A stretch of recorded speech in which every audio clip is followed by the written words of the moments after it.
done with winter. And I think a lot of people are feeling that too when it comes to their exercise, comes to their physical activity. Wes and Mariko joining us once again from Sculpt Conditioning. Great to have you guys here. It's great to be here.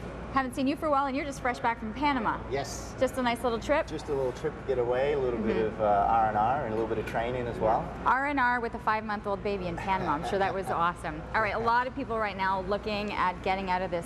I'm done. Well, we keep saying, I'm done with winter. Wes came back and said, I feel refreshed, I feel good, I'm good to go. Not everybody's there. We're finding across the board, from everybody we train, from housewives to home builders to teachers, everybody's done. And they're in such a rut. We have to get them coming into the gym. We have to keep them accountable to their workouts, and we have to get them reestablishing their goals. The New Year's resolutions, they've sort of dropped off by now, and it's like, okay, let's reestablish. What can we do? Wes has been on the inside bike all winter. It's time to get outside. It's time to get ready for this, and we still have time to do it. Okay, so this is something that you've been doing all winter. Yes, yes. Since the fall, we started a class. So we do spinning and indoor cycling. So people that are trying to get some training over the winter months, get their trainer come into the studio, and we'll be doing some classes that way. So they actually bring their bike. They bring their bike. You know, it's one thing to go through a spin class, but when you're on your own bike, you have your own tools.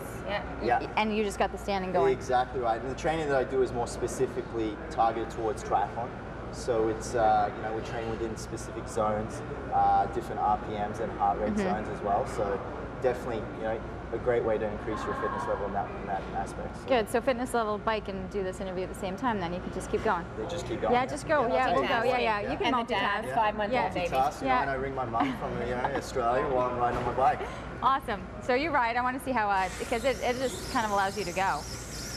And then you were talking too. So I mean, that's a great training as you're looking towards the racing, getting out on the roads. You got your triathlons. A lot of people, and I was one. I finally signed up. I finally said I'm going to do it. I'm doing the Spartan race. And this is something that you see a lot of your clients getting ready to do. These kinds of races. Well, there's a lot of things. There's goals that they're getting ready for. So there's the Spartan race. There's the Army race. All these big things, and Ottawa has so much to offer that way. You get people that are getting ready for weddings. You have all sorts of things. So we have to look at each individual and their goal, and we get to know our clients, so we know what your goals are and how we can make them happen. Some people just want to work out for the sake of working out and feeling good and feeling healthy, and really that's all there is to it, is that you want to feel better and feel healthy.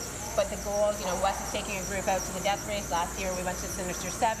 We've got the triathlons going on. There's so much to offer, and you just have to set the goals, reestablish the goals, set up a plan, and do it.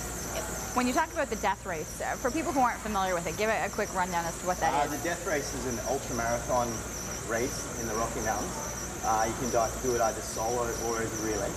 This year I'm doing it solo, so 125 kilometers through the Rocky Mountains. On foot. On foot. On foot. You've got set times to get to different checkpoints, and the highest peak is just under 7,000 feet. Hence why it's called the death race. You feel like you're literally going to die as you're doing this. But you're finding more clients are interested in things like this. People are trying to step out of their comfort zone. Yes, very much so, because it's great to do a lot of these marathons or 5-kilometer runs, but I find these days, just how sport is going, everyone's looking for that bigger and better race, and it's such a great challenge. And when you accomplish something like that, it feels really good. We're going to accomplish some other things in the next segment. We're going to actually get moving. As soon as I saw the rope, I'm like, oh, here we go. So we're going to do more with that Sculpt Conditioning, but keep in mind there's a variety of different programs and a lot of different ways that you guys are actually training the clients that are coming in.